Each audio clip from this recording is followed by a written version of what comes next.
Hello dear students, welcome to online classes. Today we are going to read a very interesting story that you all must have heard before too. Today we will read about Gulliver and Lilliputs. It is a story about Gulliver's first day in the land of Lilliputs. Gulliver was the youngest of 5 brothers in his family.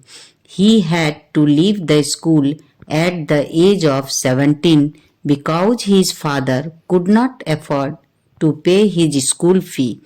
He decided to take up the life of a seaman and so went on a ship named Antelope that was sailing to South Seas. It started to sail from Bristol in May 1700. During their journey towards East Indies, they were caught up in a storm. Dozens of men died because it was difficult to operate the ship in the bad weather. The ship turned towards north of Van Diemen's Land and sank. 6 of the crewmen, including Gulliver, managed to survive. Next morning, Gulliver somehow managed to get up, reached a dry land but lost all of his energy and collapsed on soft grass and fell into a deep sleep. When we woke up, he could not move. He discovered that he had been tied to the ground with strings.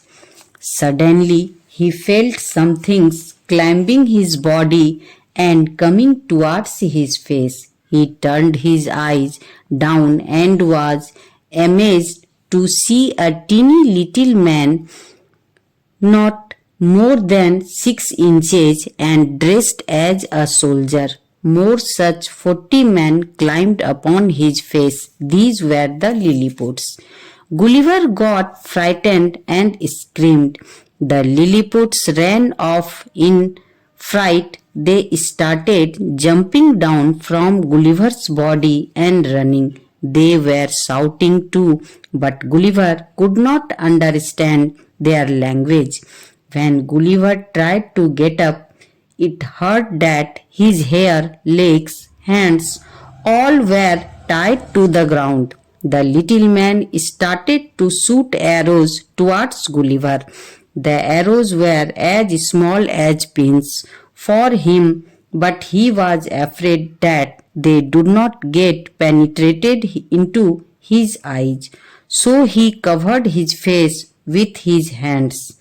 Now Gulliver thought if he would act like he is sleeping, the little man would not get afraid and not do anything. Then at night he would run away.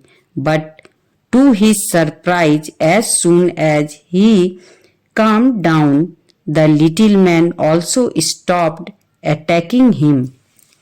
Suddenly he saw that they built a platform 18 inches high. 4 men climbed upon it.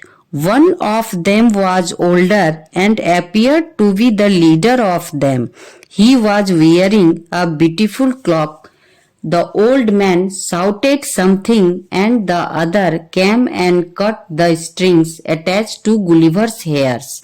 The old man then gave a long speech which Gulliver could not understand, but he managed to follow his sign and assumed that the man was telling him that he would not be harmed if he did as he was told. So he remained quiet but asked them for food through sign language. The leader understood and gave orders, and about 100 men brought food for Gulliver. Then Gulliver signed that he was thirsty, so they bought a pot of milk and poured it in his mouth. He asked for another pot and they brought it, but when he asked For a third pot of milk, they made sign that there was no more left. Gulliver had drunk all the milk in the country. The little men were surprised that Gulliver could eat and drink so much at once. After the meal, Gulliver went to sleep. This is how Gulliver spent his first day in the land of Lilliput. So students, it was so interesting story, right? Now read the story once for a better understanding. Bye.